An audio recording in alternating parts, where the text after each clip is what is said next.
এই যে দেখুন বন্ধুরা, চিকেন রান্না হয়ে গেছে আমাদের। আর হয়ে গেছে পনিরের তরকারি। দেখুন পনিরের তরকারিটা দেখতে কি সুন্দর লাগছে, খেতেও অনেক টেস্টি হয়েছে। আমরা খুব মজা করে খেলাম। আর করেছি বাঁধাকপির তরকারি। দেখুন বাঁধাকপির তরকারিটাও কত সুন্দর হয়েছে।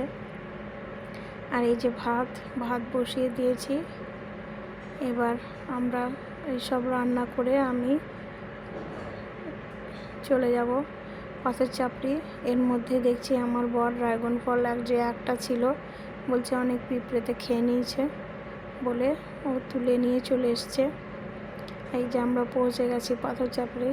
আমার বর, ওই যে আমার ছেলে, দুজনে মিলে খেলা করছে। যেহেতু এখনও খুদবা আরম্ভ হয়নি, আমরা একটু আগেই পৌঁছে গেছিলাম। দেখুন পাথর চাপড়িটা কি সুন্দর লাগছে। আর ওদের বাপ বেটার ভালোবাসা দেখুন, সবসময় বদমাশি করছে ছেলেটা আমার। আল্লাহ ওকে ভালো রাখুন।